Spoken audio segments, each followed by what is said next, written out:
Ok, est-ce que c'est bien réglé? Christ est ressuscité! Salut, je m'appelle Louise et j'ai 22 ans. Alix, j'ai 24 ans. Salut, je m'appelle Baudouin et j'ai 21 ans. Salut, je m'appelle Étienne et j'ai 21 ans. On est 4 jeunes de la communauté de l'Emmanuel et cette année, on a pris un an pour Dieu à Aix-en-Provence et ça s'appelle Emmanuel Campus. Concrètement, on vient vivre une année de mission auprès des étudiants. On a une vraie vie de prière, une vie fraternelle et ensemble on part à la rencontre des étudiants pour annoncer le Christ qui est vivant.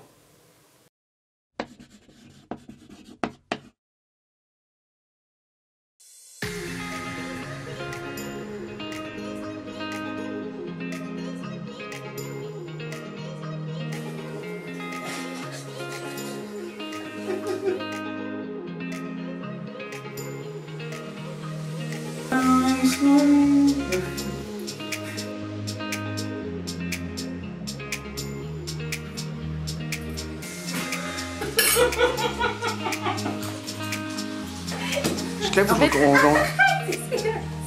Ah non, arrête, dans le couple depuis le début, il n'y a rien. On va recommencer. Moi j'ai pas de stylo donc j'étais comme un... Et vraiment ton stylo. Non, non, non, mais... Salut.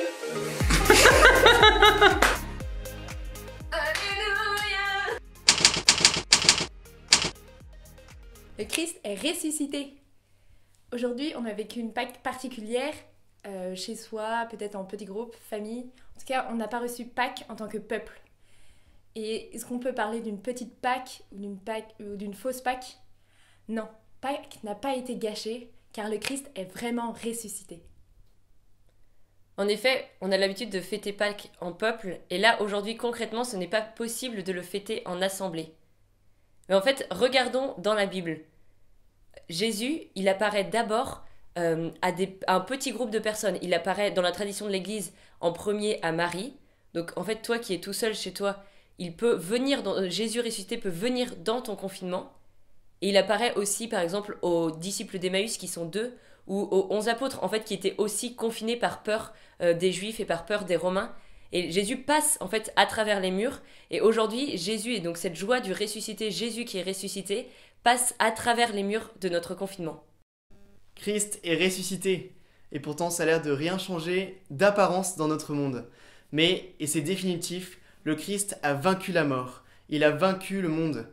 Et c'est la porte qu'il nous ouvre, c'est la vie éternelle. Jésus t'ouvre la porte de la vie éternelle.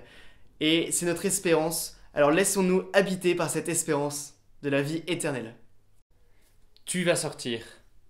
Mais le Seigneur n'attend pas ça pour te donner sa vie éternelle, sa vie en abondance. Comme les disciples confinés chez eux, il traverse les murs et vient te visiter. Il te propose de l'accueillir chez toi pour te laisser transformer par lui, pour répondre au plus grand désir de ton cœur qui est d'aimer.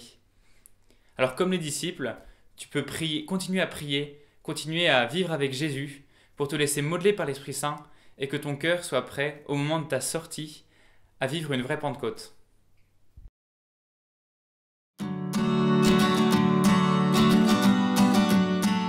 Le carême est fini pour nous, pour toi aussi sûrement, donc on arrête Catoflix. Mais on a pensé à quelques super propositions pour pouvoir continuer à t'abreuver en confinement.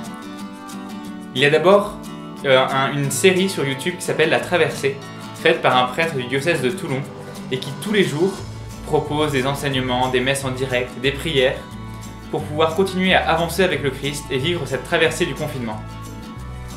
À moi. Comme autre proposition, on a les enseignements à Paray-le-Monial qu'il y a eu l'été dernier. Tu peux les retrouver sur la chaîne Emma Play. Ces enseignements, il y en a surtout sur le forum des jeunes et qui a eu lieu l'été dernier et où il y a des témoignages et des enseignements. Et enfin, on voulait te dire, on te donne rendez-vous cet été du 15 au 20 août à Paray-le-Monial pour le forum des jeunes.